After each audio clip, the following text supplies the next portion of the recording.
소니, 캐논, 오즈모, 샤오미 등 1인 미디어 시장이 커짐에 따라 카메라 업계는 호황을 누리고 있다. 고프로는 누구나가 아는, 누구나가 가지고 싶어하는 액션캠의 샤넬 같은 브랜드이다. 고프로는 미국의 카메라, 액션캠, 드론 브랜드이다. 창업자 닉 우드먼은 학교를 졸업 후 마케팅 회사를 차렸다가 방한 후 전 세계를 돌며 서핑을 해보기로 결심한다. 그는 서핑을 하며 35mm 필름 카메라 촬영을 즐겼는데 카메라의 크기, 무게, 그립 때문에 촬영에 어려움을 느꼈다. 스스로 이 문제를 해결하기 위해 여자친구와 함께 진주 목걸이를 팔아 자금을 마련하고 부모님께 돈을 빌려 2002년 프로처럼 찍어보자는 의미에서 고프로를 창업하였다. 한동안 혼자였던 그는 소형 필름 카메라를 손목에 장착하는 모델을 시제품으로 만든 후 곧 2004년 스포츠 액션 촬영에 특화된 소형 디지털 캠 히어로를 만들게 된다. 그리고 다음해 2005년 닉 우드먼은 직접 미국 최대 홈쇼핑 QVC에 출연해 고프로를 손목에 차고 휘두르고 흔들고 다소 오버스러운 액션으로 제품을 소개하면서 많은 이슈를 불러일으키고 액션캠 시장을 여는 쾌거를 이룩한다. 액션캠 시장에서 선두주자로 자리매김함과 동시에 제품명 히어로보다 회사명이 고유명사화되어 고프로는 곧 액션캠으로 인식되어진다. 가까운 예로 에일밴드는 밴드를 만드는 회사의 이름이 고유명사화된 것이다. 특히 익스트림 스포츠 시장에서 승승장구하며 액션은 곧 고프로가 연상되게끔 했다. 1인 미디어 시장의 활성화를 촉매제로 유튜브, 트위치, 페이스북, 개인 블로거 등이 성장함에 따라 미디어 컨텐츠를 제작, 유통하는 작업을 전문가가 아닌 일반인 누구나가 할 수 있게 되면서 무섭게 성장하게 되었고 2014년 나스닥에 상장하게 된다. 상장과 동시에 주가는 30%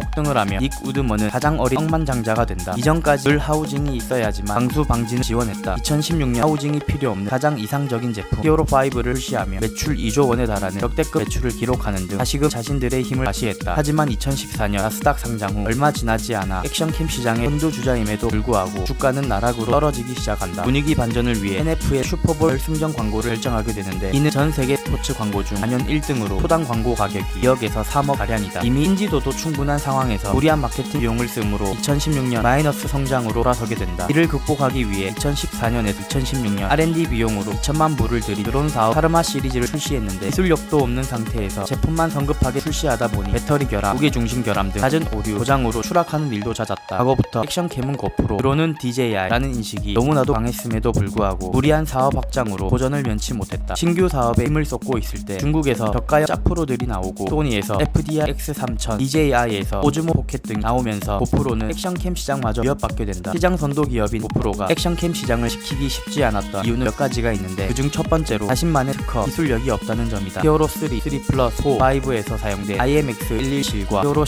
7에 사용된 IMX277 센서는 액션캠의 핵심 원천 기술이지만 모두 소니의 렌즈를 이용했다. 전 세계 방송통신 장비를 살펴보면 소니와 캐논 장비가 대부분인데 두 회사는 오랜 시간 영상 장비에 힘을 쏟아오고 있고 기술력과 관련 특허가 어마어마한 반면 고프로는 기술력을 갖지 못하면서 진입 장벽을 높게 치지 못한 채 너무나도 쉽게 시장을 나눠 가지게 된다. 둘째로 강력한 경쟁자들의 등장인데 샤오미, 오즈모, 소니 등 진입 장벽이 낮은 액션캠 시장에 가격 경쟁력 혹은 원천 기술을 가지고 진입하는 경쟁자들에 의해 경쟁력이 낮아졌다는 것이 바로 문제였다. 이 외에도 사악한 액세서리 가격, 야간 촬영의 어려움 등을 꼽을 수가 있다. 이와 같은 악재로 2015년 높은 매출임에도 불구하고 순이익은 제로에 수렴하고 2016년 마이너스 성장을 시작한다. 최근 마이너스 수익이 약간 나아졌지만 현재 고프로는 시장에 나와 있는 상황인데 많은 애널리스트들이 애플, 가민, 샤오미, DJI, 페이스북, 구글, 삼성 등 인수할 수 있다고 예상하지만 어느 하나 쉬워 보이지 않는다. 고프로 7의 하이퍼스무스 기능으로 인해 매출은 다시금 어느 정도 회복되고 있지만 주가는 여전하고 주가의 마지막 한계선인 5달러이다. 빠른 시간 안에 인수합병하지 못한다면 히어로 8의 모습은 보기 힘들 것이며 파산 또한 어느 정도 가시적이란 설이 지배적이다. 파산이 된다면 전 세계에 있는 재고는 가격이 떨어질 것이며 AS 문제 등 많은 문제가 발생할 것이다. 가까운 예로 국내의 펜텍의 경우를 생각하면 제품의 가치는 종이 쪼가리가 되고 망하기 전 할인 행사를 해서라도 재고 털기를 할 것이다. 아직은 그런 상황은 벌어지지 않았지만 고프로를 구매하기 전 꼭 한번 생각해봐야 할 문제이다.